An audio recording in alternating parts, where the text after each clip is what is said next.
welcome back sa ating channel na Isa Trap. So ngayon naman ay i-update ko kayo dito sa tinanim nating piliformis. So nung una medyo nag-aalangan ako, sabi ko mukhang mali yung pagpo-propagate ko, or dahil matagal na ako nagpo-propagate at matagal ako natigil sa pagpo-propagate ng piliformis trachy.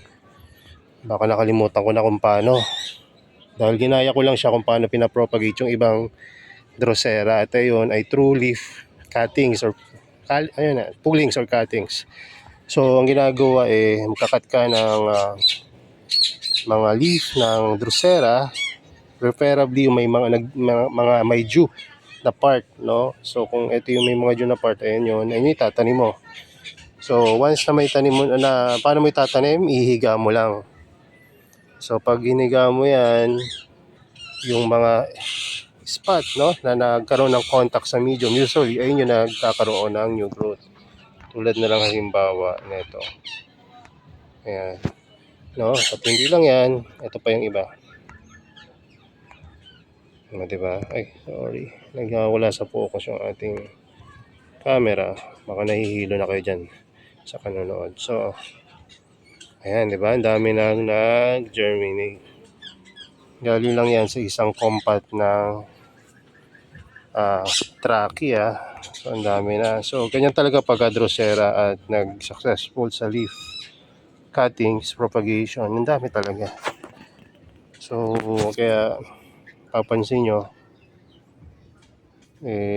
mas mura ang mga Drosera kumpara sa mga ibang mga carnivorous plant, dahil napropagate sila through leaf pullings or cuttings, at hindi lang isa sa isang leaf kundi marami. No, mas mahal nga lang yung ibang Drosera dahil yung iba hindi siya ganoon ka madaling i-propagate through leaf. Yung iba nagdi-divide na lang naturally at hinihintay yon, at ayun na ang ina-out. So may mga iba naman, ang mga Drosera pati roots tinutubuan ng new growth, no? Merong root propagation. No, so kaya ang mumura, lalo na yung Adelaide. Ayun, ang Adelaide pwede sa root, pwede sa leaf. No, tapos tinutubuan rin siya ng yung mga nalanta na mga leaf niya, at napahiga doon sa moist na medium. Mapapansin nyo, tutubuan din niya ng mga new plants. So ganoon katindi si Adelaide. So this time ito yung trachy, di ba? Ito yung na to, kalbo na to nung nakaraan, pero ngayon tingnan niyo, ang dami na naman. So hindi ko pa rin to nailalagay sa ating Shopee store, pero ito yung nai-offer na natin sa ating Facebook page pagka may mga nagtatanong. May mga nagtatanong nga kung magkano itong Capilarias or Capensis pala, laro natin So bibenta ko yung isa dyan, yung maliit, at hindi ko alam kung bibili nung yung tanong kanina.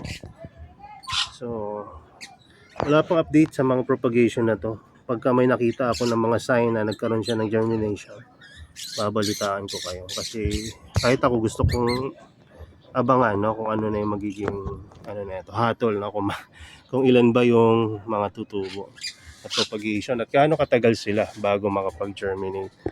Ito naman yung propagation ko through seeds, may mga nag-germinate na naiilan, pero hindi ako masyadong successful kasi hindi ganun karami. Pero okay na rin, kasi makapagpatubo lang ako ng iilan nito. Pagka nag-produce sila ng seeds, pwede ko na uling itanim, no? Ayan. So ayan ang update sa propagation ng Drosera trachy or Piliformis trachy. So tingnan natin yung update naman dun sa Piliformis red, no, or Piliformis na typical, no, yung usually na Piliformis. Nandito siya So ito yung mga Piliformis na natin. Kasing lalaki na siya nung natirang mother plant na nakapaso ngayon doon sa ating Nepenthes area. Diba? Ang dami na nila. Hindi lang makita masyado dahil pataas ng tubo Pero yan Ang dami na. Ayan. Tapos ito yung propagation naman natin ng seeds yata to. Eh, ano pala to? Leaf cuttings rin. Diba? Oh, Angelica naging successful sa propagation through leaf cuttings, diba? Ayan. So ito naman ang walang kamatayang Adele. Ang dami ko na nakuha dyan kaya ganyan na itsura. Ang dami niya. Kalat na yan doon. Sabi nga nung isa parang damo na or invasive.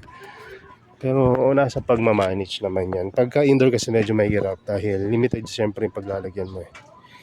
At nandun lang sa isang lalagyanan. So may chance na papunta sa iba't ibang paso yung ating mga propagation. So ito naman yung pingikula. So pingikula Aphrodite. Ang lalaki na nila and super healthy talaga. Ayan, parang lettuce na. Ayan yung kamay ko. Diba? Good yung size. So kung may mga gusto sa inyong order, nasa Shopee yan. Ayan. So ilang muna yung update sa ating propagation ng Filiformis Truckee. And yung Filiformis red na rin. So kung gusto niyo kung kayo, gisip kayo kung kamusta na yung mother plant ng ating ginawaan sa Filiformis. Eto na sila ngayon. Ayan, ito yung mother plant ng Filiformis red. At ito naman yung isa pa. Mapapansin nyo, mas malaki na yung mga anak kaysa dun sa mother. Etong isa na to.